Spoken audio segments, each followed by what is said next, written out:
Amis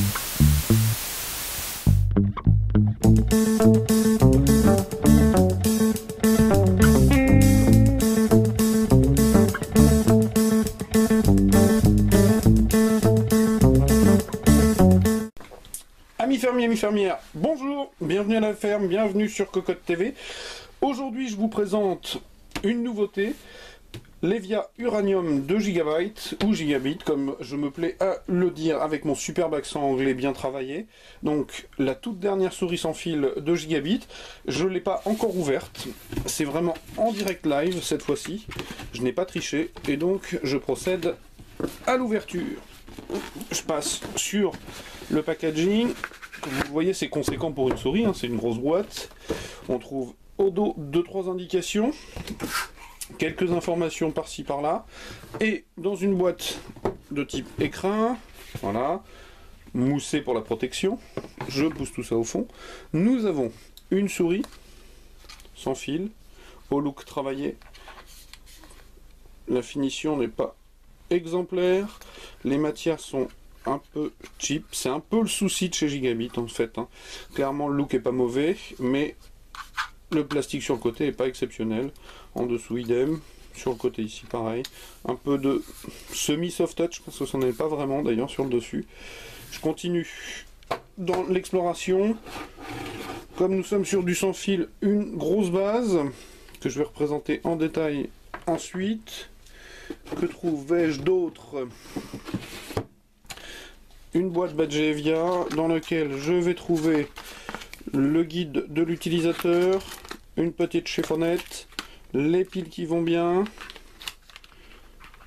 rechargeable, que je n'arrive pas à sortir, voilà. Une ID card avec un remerciement pour avoir acheté une super souris. Encore une ID card, un set de patins supplémentaires, et je crois que c'est à peu près tout. Si j'en oublie, mais je vous invite à venir lire le test écrit, je reprendrai tout ça dans le détail. Donc, nous avons une base dotée d'un écran, c'est ce que nous indiquait la boîte tout à l'heure. Alors, la base, ah oui, a une protection plastique que j'enlève, voilà. 2 boutons. Il faudra que je procède au test, hein. Pour l'instant c'est véritablement un déballage, je ne sais pas du tout à quoi servent ces boutons. En tout cas il y a un écran sur lequel on supposera récupérer des informations concernant la souris. Donc une base avec du caoutchouc, un câble tressé qui se termine par 2 USB plaqués or, un USB qui alimentera l'écran certainement et un USB pour la souris à proprement parler.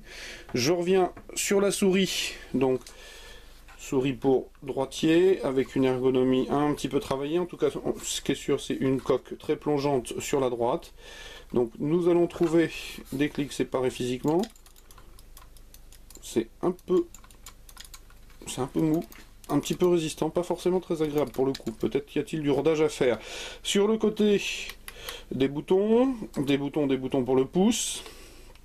Des boutons certainement prévus pour la montée et la descente de DPI, ou les profils, parce que la descente de DPI sera peut-être sur le bouton curseur situé sur le centre. Une grosse molette avec un cran lisse, quadridirectionnel, c'est encore un peu mou. Ici rien de particulier si ce n'est un plastique pas sympa. Sur le côté du pouce, un petit badgeage Evia, la connexion pour l'USB pour la mettre en filaire. Donc je suppose que j'ai dû rater un épisode, il me manque un fil. Les trappes pour les piles, le bouton on-off, le bouton de connexion, le capteur, un patin l'entour d'ailleurs, un patin avant, les 2 petits patins sur les côtés, le patin arrière. Je pense que j'ai à peu près fait le tour de la souris. Au niveau des informations techniques que je pourrais glaner rapidement sur la boîte, que puis-je vous dire? Je tourne la boîte, hop là.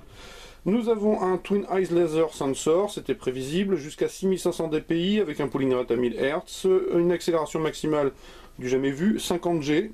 Là, autant dire que si vous l'achetez contre le mur, normalement, elle continue à fonctionner. 10 boutons programmables, des dimensions de 127 par 67 par 42 mm, une autonomie de 50 heures en jeu, normalement, sur une utilisation classique, 2 semaines complètes. Je crois que j'ai à peu près fait le tour de ce qu'il y avait noté sur la boîte.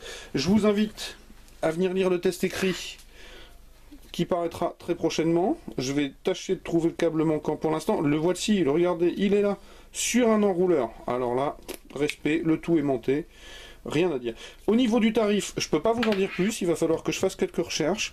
Donc la dernière, Uranium Devia Gigabyte, clairement, Razer et consorts ont des problèmes, ont des questions, ont des soucis, à se faire par rapport aux produits proposés.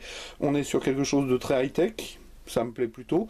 Le seul regret immédiat, des matières pas forcément très valorisantes, qualitatives, c'est un peu regrettable. Pour le coup, je vous invite à venir lire le test écrit qui paraîtra sur notre site très prochainement à propos de cet uranium. Donc l'uranium sur Cocotte TV. Je vous dis à très bientôt et je vous souhaite une bonne journée. Au revoir.